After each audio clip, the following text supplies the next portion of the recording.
When you watch OKC play, every single call, every single time they shoot, SGA is landing in somebody's region. He's falling down. When you fall down, 95% of every shot that you take in the fourth quarter, I get psychologically exhausted. Well, this game we're watching now, I don't know what we're watching now. It's been terrible. The NBA world did not expect this kind of honesty. But when Sean Elliott speaks, people listen. And what he said about Victor Wembanyama didn't just start a debate. It cracked open a conversation the league had been quietly avoiding for months. Elliott didn't sugarcoat it. He didn't hide behind careful language or safe talking points. He looked directly at what was happening in San Antonio and said what a lot of people have been thinking, but nobody wanted to say out loud. And once those words hit the internet, there was no taking them back. It started simply enough. Elliott, the man who hit one of the most iconic shots in Spurs history and spent his entire career in that organization, appeared on a basketball media platform and delivered a take that immediately split fans down the middle. He wasn't talking about statistics. He wasn't comparing highlight reels. He was talking about something deeper, something that separates the truly great from the merely talented. He was talking about what Victor Wembanyama actually is, not just as a player, but as a competitor.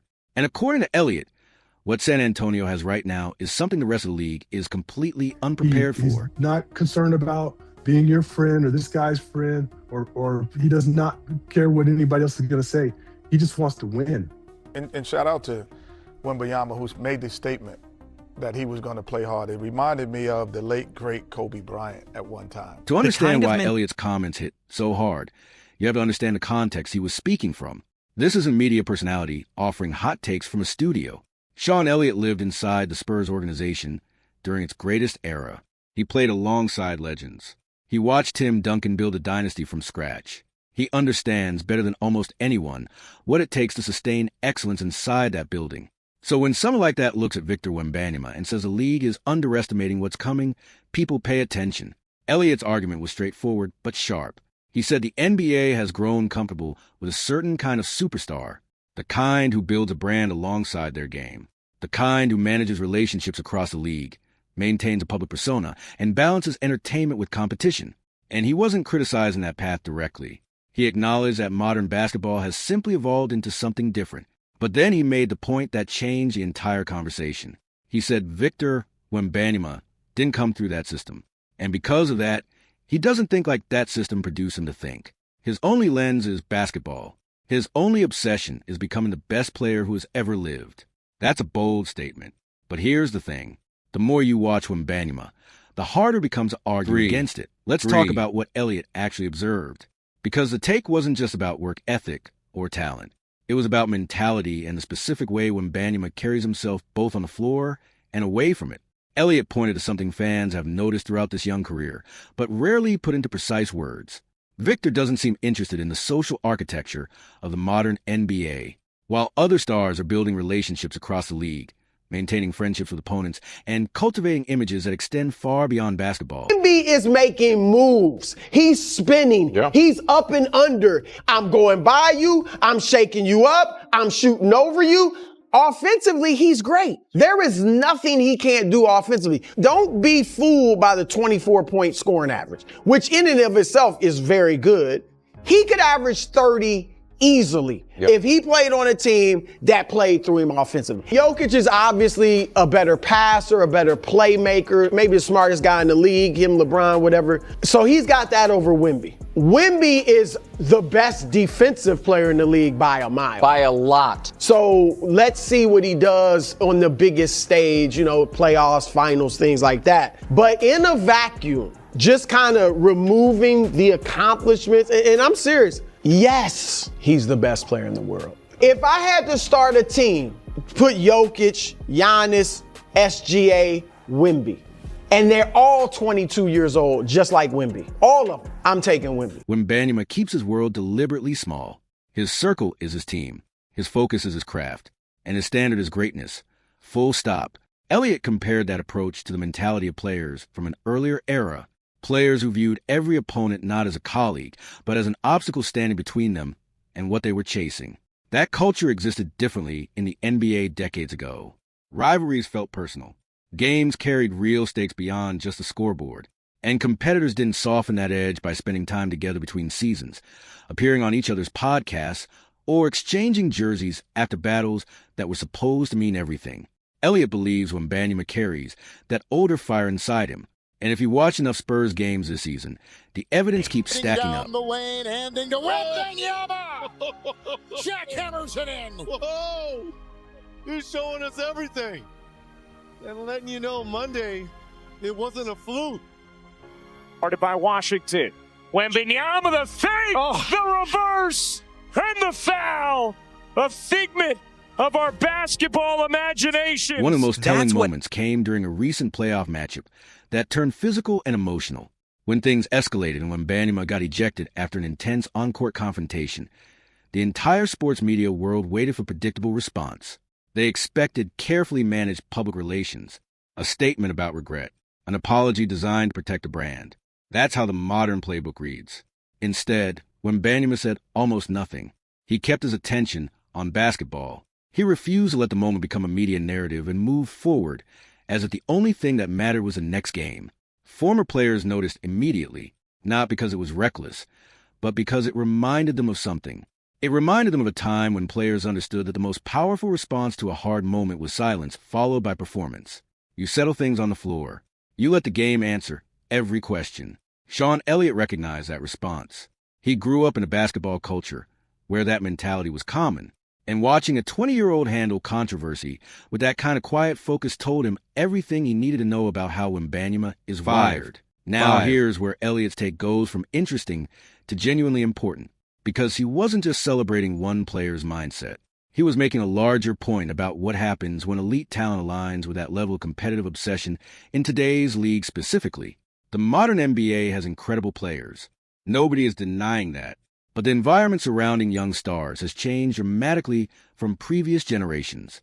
By the time most elite prospects reach draft night today, they've spent years in a development circuit where future opponents travel together, compete alongside each other at the same showcases, and build friendships that carry into their professional careers. That's not a criticism. It's simply a reality of how the pipeline works now. Wembanyama didn't come through that pipeline. He spent his teenage years competing in professional European leagues against grown men. He was expected to earn every minute of playing time through performance, not potential. There was no carefully crafted development experience designed to protect his confidence or his brand. There was only competition. And that environment shaped him in ways that are now becoming visible every single time he steps on an NBA floor. Elliott's point was precise. He said the league has been preparing for a great player in San Antonio. What it might actually be dealing with is something far closer to an obsession wearing a jersey. And it's worth stopping here to talk about the Spurs themselves. Because part of what makes Elliott's take so compelling is the organization Wembanyama is growing inside of. Greg Popovich has spent decades building a culture that prioritizes basketball above everything else. The Spurs don't do unnecessary noise. They don't tolerate distraction. They've always believed that sustained excellence comes from habits built quietly over time, not moments manufactured for attention. Wembanyama walked into exactly the right building. He didn't arrive in a franchise chasing relevance or trying to rebuild an identity. He arrived in an organization that already knew exactly who it was and what it expected from the people wearing its uniform. The standards were already set. The culture was already established.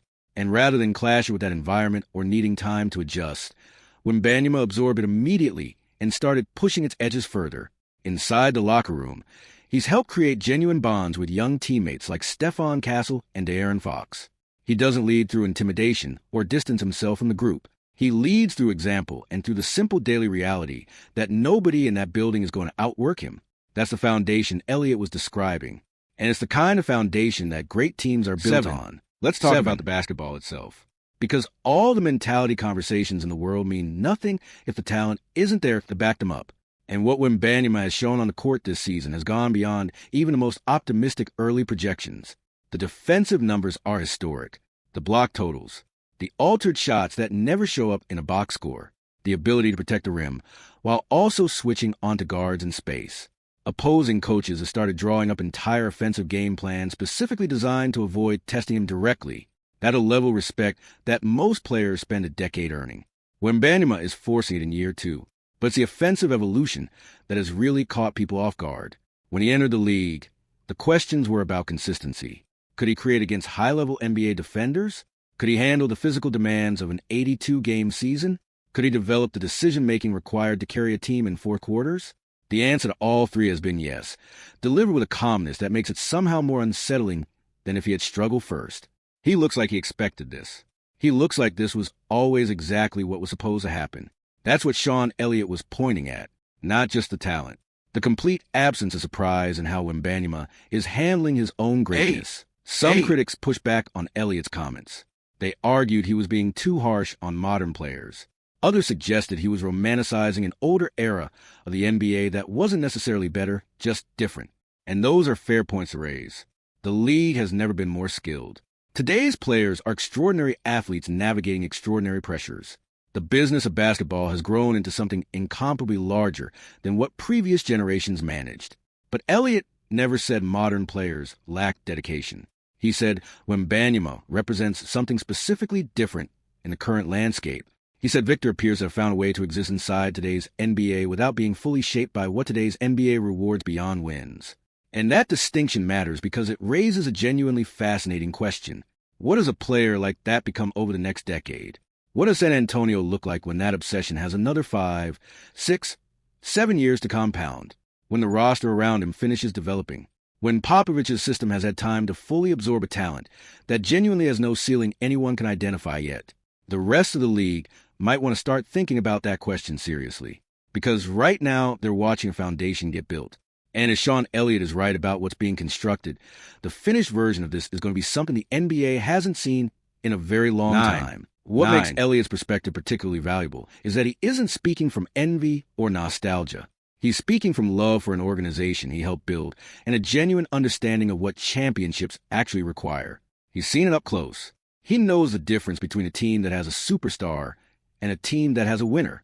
And the way he talks about Wembanyama makes clear that he believes San Antonio doesn't just have a superstar. It has someone who is going to make winning the only acceptable outcome for as long as he's wearing that uniform. Victor Wembanyama is 20 years old. He is already one of the most offensively dominant players the league has seen in a generation. He is developing offensively at a rate that is genuinely alarming for opponents. He competes with an intensity that former players recognize and respect immediately. He operates inside a culture that rewards exactly the qualities he arrived with. And according to one of the most respected voices connected to that organization, he is only just beginning. Sean Elliott was absolutely right. The NBA isn't just dealing with a great player in San Antonio. It's dealing with something that comes along once in a generation, if you're lucky. And by the time the rest of the league fully understands what that means, the Spurs will already be several steps ahead.